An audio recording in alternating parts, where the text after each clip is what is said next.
organized format, and that may tell me about other resources. Okay, and linked data has been seen as a kind of a great thing for publishing all our scientific data.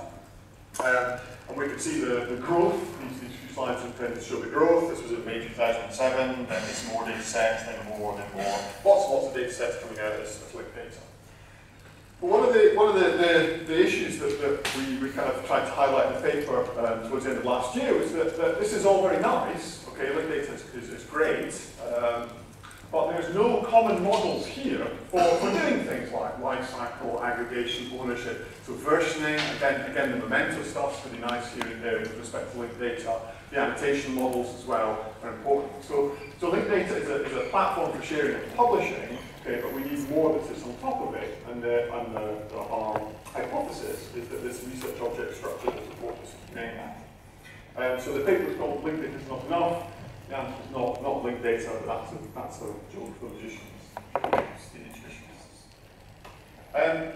So the idea here, our ROs are going to kind of provide us with some kind of named graphs for linked data, in a sense. So these are the sorts of structure that sits on top of linked data and provides us with additional information about it. Okay, so where are we going next with this? What do we need to do? Kind of where are we? Well, we're investigating some further prototypes. Okay, so what are the models that we need to describe these things? What are the vocabularies that we might use to describe the relationships between the objects? And there are a number of vocabularies around that we can really use. Provenance, again, is a key thing here. So one key aspect of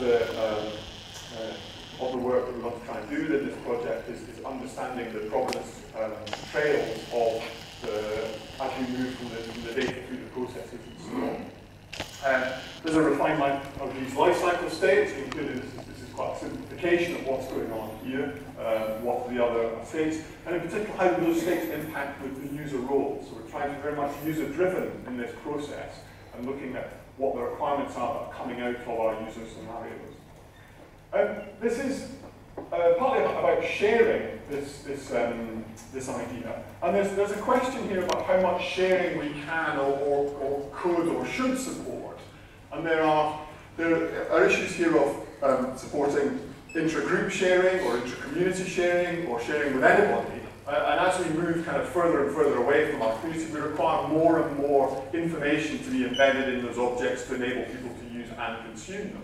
And I think this is sort of very much related to the notion of designated communities that we get in specifications like OAI7, where there's an expectation on users who will be able to make use of these objects. So there's a question here of how much we assume that our consumers of these things will know about what is in them and how much we have to explicitly represent. We've got issues of identification, so author identification,